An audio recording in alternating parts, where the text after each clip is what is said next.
The cold wind swept through the wide streets of Gangnam as Junho stood in front of the towering glass building that housed Daehan Group's headquarters. He took a deep breath, straightened the collar of his only good coat, and entered. His palms were sweating despite the freezing temperature. He didn't belong in places like this.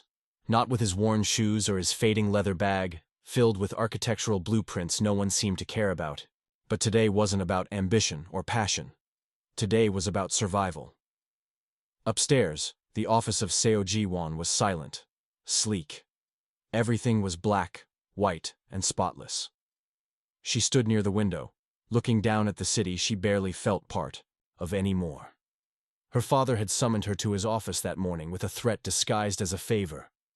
Marry someone before the end of the year, or I'll assign your shares to your uncle and arrange a marriage myself.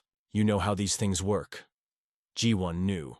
Her father was a master at deals and control. She had inherited the first, but not the second.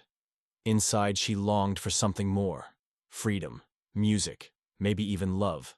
But she had no time for illusions. If this marriage was inevitable, she would choose the least offensive option. She needed someone desperate enough to agree to a contract. Someone with no ties to power. Someone invisible. Enter Junho. They sat across from each other in a private conference room. No lawyers, no family. Just two strangers playing at something they barely understood. I'm not asking for love, Ji-won said, her voice steady but distant. This will be a contract marriage. 2 years. We appear together at events, act the part in public. After that, we divorce. Quietly. You'll be paid generously. Monthly allowance, a final lump sum, all tax-free. I already had the paperwork prepared. Junho looked at the document. His fingers trembled slightly. It wasn't just the money. It was the humiliation of knowing he was selling himself. But the hospital bills from his brother's accident were still unpaid. Creditors were calling. His dreams of opening his own firm had all but died. What's the catch? He asked. No emotional attachment, Ji-won said, her eyes locking onto his. Don't fall in love with me. Don't expect me to change. I'm doing this for control, not companionship. He nodded once. I'm not here for fairy tales. The wedding was held 2 weeks later, in a small ceremony at the Seo family's private villa. No reporters, no friends, just formality. Ji-won wore a simple ivory dress. Junho wore a rented tuxedo. They didn't kiss. They didn't even look at each other after signing the registry. The apartment they moved into was in Samseong-dong, luxurious and cold. Junho was given his own room. A housekeeper came 3 times a week. Ji-won left early and returned late. They lived like polite strangers. He learned quickly. No small talk, no questions. Ji-won was like a locked door. Elegant, silent, and impossible to read. One night, a month into the marriage, Junho returned home early. The apartment was dark. He assumed she wasn't there, but as he passed the study, he heard something faint, a soft melody, a woman's voice, singing. He stopped. Through the cracked door, he saw her sitting on the floor, knees drawn to her chest, singing an old Korean lullaby. Her voice was low and shaky. A small photo frame lay beside her. It looked like a picture of her and another woman, both smiling. He backed away quietly. That was the first time he saw a crack in her armor, and something inside him shifted. The next morning he made coffee for both of them. She stared at the cup. I don't drink coffee, she said. Oh, he replied, awkwardly. I just thought... Never mind. She looked at him for a moment, then took the cup. I prefer tea, she said, almost too quietly to hear. It was a small moment, but for Junho, it was something. Weeks passed. They started attending charity galas and corporate events together. They posed for pictures, held hands in public. People praised their perfect match. Ji-won played her role with flawless grace. Junho smiled when expected. But behind closed doors, the silence continued. Until one night, at a gala, Ji-won's father pulled Junho aside. Good job so far, he said. You're quieter than I thought. That's good. Just remember, you're disposable. Junho clenched his fists, but said nothing. That night, he didn't sleep. The next day, he looked at the contract again. He hadn't touched a single one of the monthly allowance. Ji-won noticed. You haven't used any of the funds. I don't need them yet, he said. She narrowed her eyes. Is this some kind of pride thing? Because that wasn't part of the agreement. I know. But I'm not just here to collect money. I needed help at a time when no one else offered it. I get it. This is a transaction, but it doesn't mean I have to act like a parasite. For the first time, she seemed genuinely surprised. I thought you'd be more bitter, she said. I was, he admitted. But then I saw you that night. Singing. Her face paled. You heard that? I'm sorry. I didn't mean to intrude. But it made me realize maybe we're both trapped in something. She didn't respond. But that night, she left a cup of tea outside his room. The first winter came quickly. Seoul's streets filled with lights and couples holding hands. Junho and Ji-won walked through a department store pretending to shop for holiday gifts. A young girl, no more than 7, bumped into them and dropped her stuffed bear. Junho picked it up and handed it to her with a warm smile. You're kind, Ji-won said after the girl left. He looked at her. You're not as cold as you pretend to be. She didn't smile. But she didn't deny it either. That night, as they stood on the apartment balcony watching the city lights, Ji-won spoke without looking at him. My mother died when I was 17. She was warm, bright. She believed love was everything. My father used to mock her for it. Said love makes people weak. After she died, I stopped singing. Stopped trying. You still sing, he said softly. Only when no one's listening. I was listening. A long silence followed. Then she turned to him. Don't fall in love with me, Junho. I don't know how to give love back. He looked at her, and for the first time, his voice was firm. I didn't plan to, but life has a funny way of changing plans. The air in their apartment was different now, less like a showroom, more like a place where people actually lived. Still quiet, still neat, but something had shifted between them. Junho and Ji-won no longer felt like strangers bound by paper. They were something else. Not quite lovers, not exactly friends. But there was a closeness building, quietly, like snow piling up on a window ledge. Their lives remained separate by design. Junho spent most days at a small architecture firm, downtown. It wasn't glamorous, but it kept him grounded. The pay was low, the hours long, and his ideas often got rejected, but he was learning. Ji-won continued her cold march through the corporate world.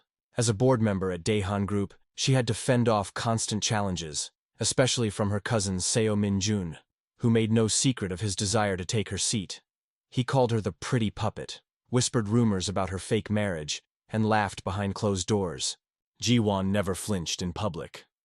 But at night, her hands sometimes trembled. Junho noticed. One evening, she came home late. Her shoulders were tense, and her eyes were tired. Without saying a word, she placed a file on the coffee table and sat across from him. This is one of your designs, right? She asked. He blinked. How did you get this? I saw it in your room. I had it reviewed by one of the architects my mother used to work with. He said it was bold, clever, a bit naive, but promising. You went through my room? She shrugged. I needed something real today. That sketch was real. He didn't know what to say. She continued. My mother used to say that buildings are like people. The strongest ones don't always look impressive on the outside.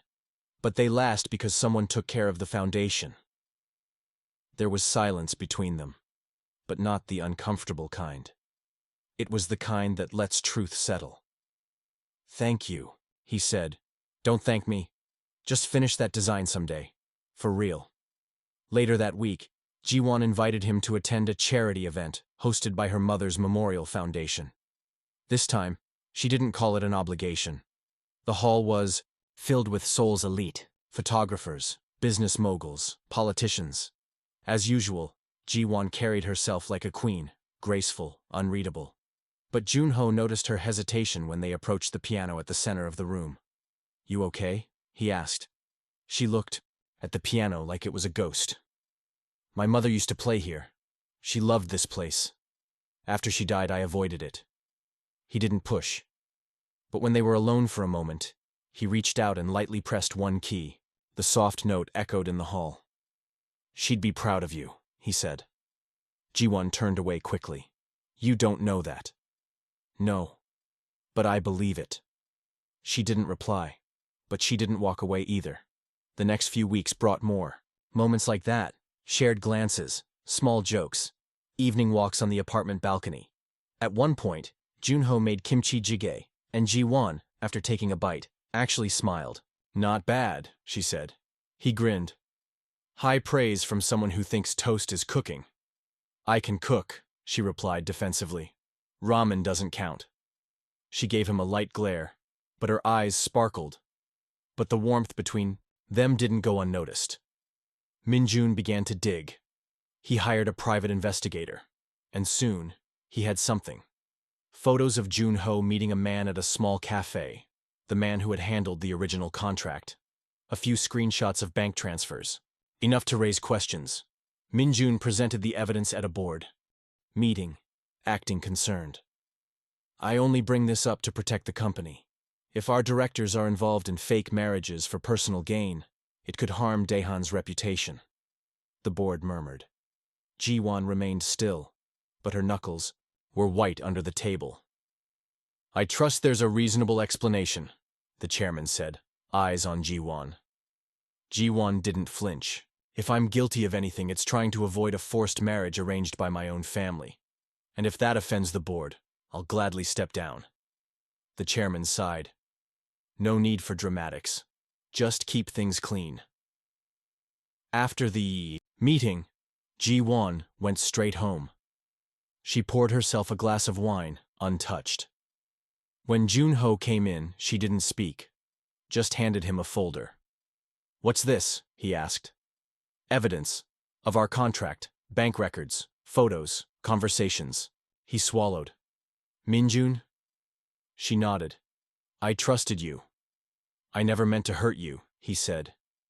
"Yes, I signed that deal. But I didn't know you. I was desperate. I thought it was just money. Then I met you." Her voice cracked. "Don't. I stopped cashing the payments. I don't want your money. Is that supposed to make me feel better?" He stepped closer. "Ji-won, you're not a transaction to me anymore." She stepped back. "But I was. You married me for money. And now you're saying it doesn't count because you changed your mind?" He had no words. Just shame. She whispered. "You said you didn't plan to fall in love. I warned you. I told you I didn't know how to love back. But now I feel something. And I don't know what to do with it." Her eyes were wet, but her voice was firm. "I need space. Please leave." He nodded, numb, and walked out into the cold. Weeks passed. Junho moved back into his old apartment. His job let him go. Too much bad press. His brother recovered and found work, but Junho stopped visiting. He didn't want to explain the hollow look in his eyes. Ji-won stayed at the apartment. She resumed her work, but the fire was gone. She stopped attending events, stopped answering calls from her father. She visited her mother's grave alone one rainy afternoon, carrying a small framed sketch.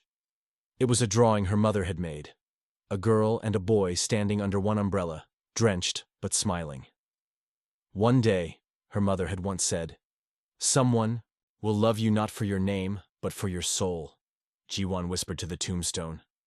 What if I already lost him? Seoul's early spring was unforgiving. Cold winds, gray skies, and rain that never quite stopped. Ji-won had always loved this season. It reminded her of quiet walks with her mother and the feeling of beginning again. But this year, spring, felt heavy, sharp, like it was punishing her for something she couldn't name. She had moved out of the apartment a week after asking Junho to leave. The silence between them had grown louder than any argument. She told herself it was necessary.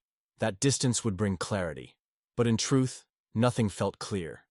Everything she believed about her life, about trust, love, family, was in pieces. At Daehan Group, rumors swirled. Her absence from company events was noticed. Min-jun, ever the opportunist, capitalized on it. He smiled too wide in meetings, whispered to directors, spoke of stability, and restoring the family's honor. Ji-won sat through it all like stone. But inside, she was burning. Then came the final blow. Min-jun called her into his office under the pretense of a private discussion. She walked in, guarded but curious. "I thought you deserved the truth," he said, sliding a flash drive across his desk. "I didn't want to believe it myself, but then I saw this." She plugged it into his laptop, half expecting nothing. But what played made her breath catch. It was a grainy video, clearly recorded by a hidden camera. The footage showed Jun-ho, months ago, sitting in a small office. Across from him was a man she recognized, the attorney who had drawn up their marriage contract. In the video, Jun-ho accepted an envelope and shook the man's hand. "You'll have the first installment by tomorrow," the man said. Jun-ho didn't hesitate. "Understood." Ji-won froze. "Why are you showing me this?" she asked. Min-jun leaned back. "Because you're not the only one who's been played. Your father's lawyer made that arrangement." Jun-ho knew exactly what he was doing. Ji-won's lips parted, but no sound came out. Min-jun continued. "You always thought you were the strong one, the one with the upper hand. But in the end, he fooled you. Just like your father did." She left the room without another word.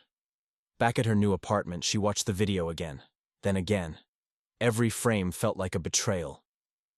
She remembered Jun-ho's kindness, his quiet jokes, the night he made her kimchi jjigae, the way he looked at her. Not like she was a Daehan heiress, but like she was just Ji-won. Had all of it been a lie? Tears blurred her vision, but she didn't let them fall. Instead, she packed the last of her things and closed the chapter without ceremony. The media caught on fast. One anonymous tip, one leaked board memo, one careless comment from Min-jun. Soon, headlines filled the internet. Heiress fake marriage exposed. Paid husband leaves public divided. Daehan scandal. Is the company's future at risk? Kim Ji-won silent amidst rumors of fraud and family rift. Jun-ho tried to stay quiet. He thought silence might protect Ji-won, but he was wrong. Reporters found his address. His firm let him go within days, claiming unwanted attention. Online commenters called him a gold digger, opportunist, liar. His phone rang constantly. He never answered, not even when his younger brother Jin-woo called 3 times in a row. It wasn't until Jin-woo showed up at his door that Jun-ho finally spoke. "You look like hell," Jin-woo said, stepping inside. Jun-ho didn't argue. He hadn't shaved in days. The apartment was a mess. Jin-woo stood with arms crossed. "Why didn't you fight for her?" "What?" "You always sacrificed. Everything for us, for me, for Mom, for strangers even. But when it came to the one person you loved, you gave up." "I didn't give up," Jun-ho said quietly. "She asked me to leave. And you did. Just like that?" Jun-ho sat on the floor. "I hurt her, Jin-woo. I married her for money. Even if I changed, even if I fell in love, she has every right to hate me." Jin-woo sighed. "Did you tell her? That you stopped taking the payments? That you stayed because of her?" "She wouldn't believe me." "Did you even try?" Jun-ho looked away. Jin-woo dropped onto the couch. "You know, I used to think you were the strongest person I knew. Turns out you're just a coward." Those words hit harder than any slap. Meanwhile, Ji-won buried herself in work. She cut off contact with her father, even when he offered a new opportunity abroad. She didn't want to run. She wanted answers, but the pain was still too fresh. One gray afternoon, she visited her mother's grave again.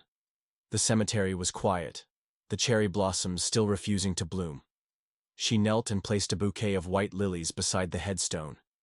Then, she noticed something, a sketch, folded, tucked inside a plastic sleeve to protect it from the rain. She pulled it out carefully. It was her mother's drawing. A young woman and a man standing together in the rain, holding hands, no umbrellas, just closeness, just trust. Ji-won stared at it, and suddenly she remembered the day her mother had drawn it. They had been sitting in the park, sheltering under a pavilion while it rained. Ji-won had asked, "Why don't they have umbrellas?" Her mother had smiled. Because when you love someone, you don't mind getting wet. One day, someone will love you not for your name, but for your soul. Her heart cracked open. She thought of Jun-ho, the small things, the way he looked at her when she played piano, how he stayed up late helping her prepare for a board vote, the way he silently took the fall, even now, as the world blamed him. What if he had tried to tell her the truth? What if she hadn't let him? Back at home, Ji-won dug through her files. She found the original payment records. Her name wasn't on them, only her father's. The money had stopped transferring months ago. Why? She checked the timeline. The last payment had been made a week before Jun-ho had taken her to the park, the day he first smiled at her like she was more than a deal. Her hands shook. She had made a terrible mistake. Seoul was soaked in spring rain, not the light drizzle of early March, but full, steady drops that painted the city gray and washed everything in silence, the kind of rain that asked for reflection, that stripped everything down to its honest, bare core. Ji-won stood in front of the cafe where they first met. It had closed permanently last week. The glass was dusty, and a for rent sign hung crookedly in the window. But she didn't come for coffee. She came for memory. She remembered the awkward smile Jun-ho gave her that day, the way he pulled out her chair, nervous and overcompensating. He hadn't known her then. Not really. And she hadn't known herself either. She was just a name, a position, a daughter trying to prove something. But what they built after that, the laughter, the nights spent learning to understand each other, the silence that no longer felt cold, none of that had been part of the deal. That had been real. She tightened her coat and turned away from the cafe. She knew where she had to go. Jun-ho was at the old bookstore near Dongdaemun. He liked the quiet there. No reporters, no glances of recognition. Just shelves of forgotten stories. He ran his fingers along the spine of a poetry book. His heart still ached, but it had shifted. It wasn't just the guilt anymore. It was the weight of having truly loved someone and letting them believe it was all a lie. He had tried, calling Ji-won once after she left. Just once. She hadn't answered, and he hadn't tried again. He couldn't blame her. What could he possibly say? I took the money, but I stopped because I fell in love with you. It sounded too convenient, too late. He was turning to leave when he saw her. She stood just inside the doorway, dripping from the rain, eyes locked on him. For a moment, neither of them moved. The only sound was the soft hum of the rain outside and the creak of the bookstore's floorboards. Then she stepped forward. "Hi," she said, voice barely above a whisper. Jun-ho stared at her, stunned. "Ji-won." She nodded slowly, eyes glassy. "I found the records." He didn't respond. "I know when the payments stopped. I know it wasn't part of the contract. I know you never told me because you thought I wouldn't believe you." "I didn't think I deserved to be believed," he said quietly.